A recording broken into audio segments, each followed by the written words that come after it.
안녕하세요 여러분, 평안하셨습니까? 오늘 우리가 함께 살펴볼 말씀은 시편 106편입니다. 소고기가 안 들어간 육개장이란 제목으로 하나님의 말씀 전하겠습니다. 시편 106편 앞부분을 보면 홍해에서 구원받았던 이스라엘 백성들의 이야기가 나옵니다. 죽음의 위기에 처한 이스라엘 백성들이죠. 앞에는 홍해 바다가 그들을 막고 있었고 뒤에는 이집트의 무시무시한 군사들이 그들을 죽이기 위해 달려오고 있었습니다. 이때 하나님은 놀라운 기적으로 이스라엘 백성들을 구해주셨습니다.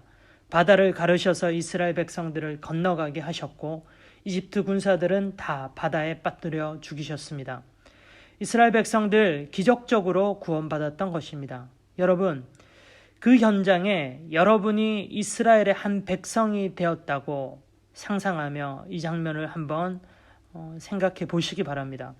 구원받음의 그 감격을 여러분도 한번 똑같이 느껴보시기 바랍니다. 와, 죽지 않아도 된다. 이제 살 수 있다.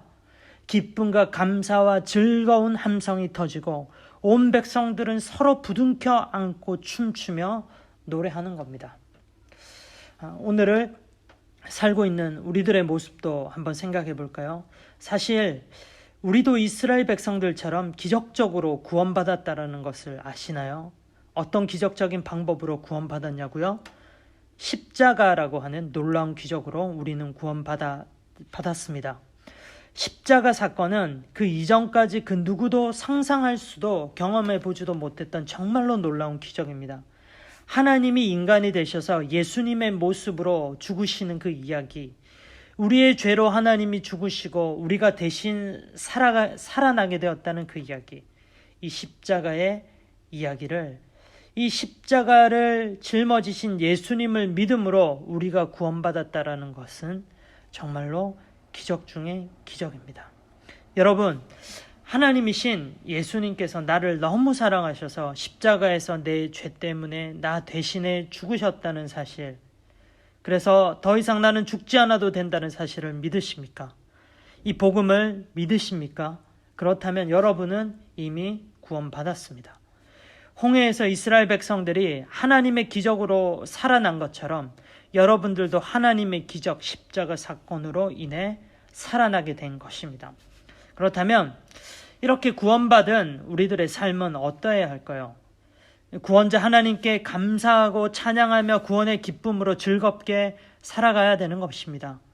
이것은요, 구원받았기 때문에 이렇게 살아야 한다라고 하는 딱딱한 규칙이나 형식이 아니라 구원받게 되면 자연스럽게 이렇게 기쁨과 즐거운 찬양으로 넘치게 되는 겁니다.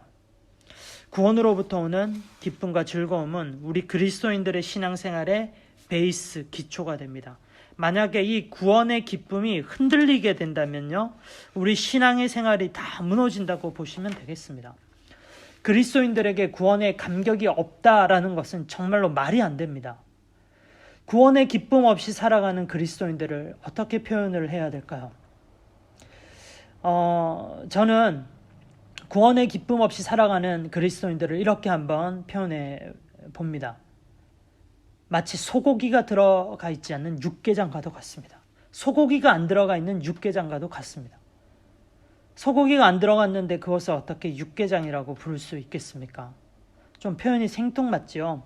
목사님이 얼마 전에 한국 음식점에 가서 육개장을 시켰는데 세상에나 육개장에 소고기가 안 들어가 있더라고요. 맛은 그런대로 괜찮았는데 확실한 것은 그것은 육개장이 아니었다라는 겁니다. 소고기가 안 들어가 있는 육개장. 이런 다른 말로는 이렇게도 표현할 수 있겠네요. 탄산 빠진 콜라. 저에게 있어서 탄산이 빠진 콜라는 콜라가 아닙니다. 오늘 시편 109편을 나중에 한번 잘 읽어보세요. 106편을 나중에 한번 잘 읽어보세요. 소고기가 안 들어가 있는 육개장 같은 사람들의 이야기, 탄산 빠진 콜라 같은 이야기가 나옵니다. 하나님께 구원받은 이스라엘 백성들이 구원의 감격과 기쁨을 다 잃어버린 이야기가 나옵니다.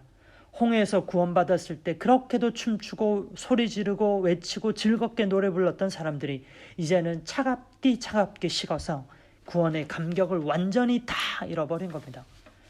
시편 106편에서 구원의 감격을 빼앗아가는 두 가지를 간단히 설명하고 있습니다. 먼저는 첫째로 삶의 실제로 닥쳐오는 어려움입니다.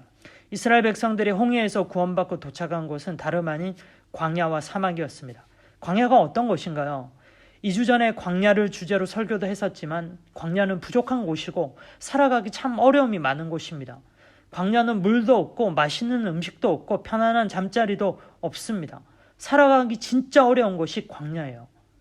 그래서 이스라엘 백성들은 이 광야에서 물이 없다, 목말라 죽겠다, 하나님께 불평불만합니다. 불과 얼마 전에 그들은 홍해에서 구원받아 놓고 지금은 광야에서 목말라 죽겠다 하면서 구원의 감격은 다 사라져버린 것입니다. 여러분, 우리들도 이럴 수 있습니다. 내 삶에 놓여있는 광야 같은 현실적인 문제들, 어려움들 때문에 구원의 감격이 사라질 수 있다는 겁니다.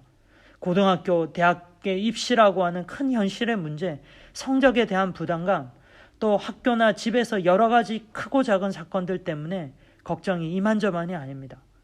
아직 학생인데 왜 이렇게 사는 게 힘드냐고 생각하는 친구들 있죠. 사실 이런 삶의 현실적인 문제들이, 광야 같은 이런 문제들이 우리의 구원의 감격을 빼앗아가고 있다는 것을 알아야 합니다. 진짜 힘들고 어려운 우리 친구들 있다면 한번 이렇게 기도해 봅시다. 구원자 하나님 나에게 구원의 은혜를 주셔서 감사합니다. 그런데 하나님, 지금 내 삶이 너무 힘들어요. 광야 같은 어려운 상황이에요. 하나님은 구원하시는 분이시니 내 삶에서도 지금 일해 주셔서 나를 이 어려움과 광야 같은 문제에서 구원해 주세요. 이렇게 한번 기도해 보시기 바랍니다. 우리의 삶이 광야같이 어렵다고 하더라도 하나님은 그 광야에서도 이스라엘 백성들을 살리시고 구원해 주셨습니다. 우리를 이 세상에서, 광야 같은 세상에서 구원해 주실 하나님을 믿고 구원의 감격으로 살아가는 저와 여러분들 되기를 기도합니다. 구원의 감격을 빼앗는 또 한 가지는 죄입니다. 죄를 짓게 되면 자연스럽게 구원의 감격은 사라집니다. 대신에 죄책감이 생기게 되고 하나님이 무서워지고 두려워지게 됩니다. 다윗 왕이 바세바를 범하며 죄를 지었을 때도 그랬잖아요. 다윗이 죄를 짓고 나서 구원의 감격이 다 사라진 거예요. 그래서 하나님께 눈물을 흘리면서 구원의 감격을 회복하게 해달라고 다윗은 기도합니다. 시편 51편에 이 내용이 잘 나와 있습니다. 그래서 우리는 죄와 싸워야 합니다. 먼저는 죄를 범하지 않기 위해서 부지런히 싸워야 합니다. 기도와 말씀을 가지고 우리를 죄짓게 하려는 더러운 사탄들과 싸워야 합니다. 내 힘으로는 죄를 이기는 것이 쉽지 않지만 하나님과 함께라면 죄를 이길 수 있습니다. 그래서 늘 우리는 하나님 우리와 함께 하셔서 오늘도 시험에 빠지지 않게 해달라고 기도해야 합니다. 시험에 빠지지 않는다라는 것이 바로 죄짓지 않게 해달라는 기도입니다. 근데 혹시 죄를 범했다 그러면 어떻게 됩니까? 죄를 짓는 순간 구원의 감격이 사라집니다. 그렇죠? 죄가 이렇게 무서운 겁니다. 이럴 때는요, 가능한 최대한 빨리 우리는 우리의 죄를 가지고 하나님 앞으로 나아가야 합니다. 회개해야 합니다.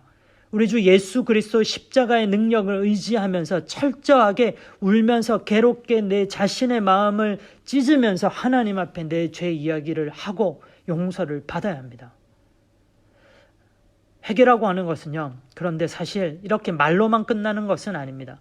내 생활이 죄로부터 완전히 떠나고 죄의 생활이 끊어지게 될 때 회개는 온전하게 이루어집니다.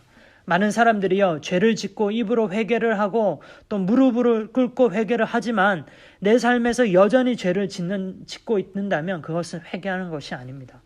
회개란 죄의 길에서부터 완전히 돌아서는 것입니다. 사랑하는 여러분, 혹시 내 삶에서 반복적으로 짓고 있는 그런 죄가 있나요? 이 죄가 있으면 구원의 감격이 있을 수 없습니다. 김 빠진 콜라와 또 소고기가 안 들어간 육개장 같은 그런 삶이란 말입니다. 주님께 내 죄를 회개하고 하나님께 은혜를 구합시다. 하나님은 은혜로우시기 때문에 이렇게 회개하는 우리의 죄를 용서하시고 다시금 사랑해 주시고 은혜를 베풀어 주시는 분이십니다. 그래야만 우리는 다시금요, 구원의 기쁨을 회복하게 되고 나를 구원해 주신 하나님을 즐겁게 찬양하며 하나님을 노래하게 될 것입니다. 하루하루 그 기쁨으로 살아가게 될 것입니다. 시편 106편 마지막 부분인데요. 47절과 48절. 이 구원의 감격을 회복한 시인의 고백입니다. 이 부분을 읽고 오늘 말씀을 마치겠습니다. 주 우리의 하나님, 우리를 구원하여 주십시오. 여러 나라에 흩어진 우리를 모아 주십시오. 주님의 거룩한 이름에 감사하며 주님을 찬양하며 주님께 영광을 돌리게 해주십시오. 주 하나님, 이스라엘의 하나님, 영원토록 찬송을 받아 주십시오. 온 백성은 아멘 하고 응답하여라. 할렐루야. 기도하겠습니다. 구원의 하나님, 우리를 구원해 주신 그 은혜에 감사합니다. 우리가 날마다 구원의 감격으로 즐겁게 살아가게 해주세요. 내 삶의 문제나 죄로 인해서 구원의 감격이 사라지지 않게 해주세요. 이번 한 주도 구원자 하나님과 함께하며 구원의 감격으로 승리하게 해주세요. 주님의 은혜를 기대하며 감사하며 예수 그리스도 이름으로 기도합니다. 아멘.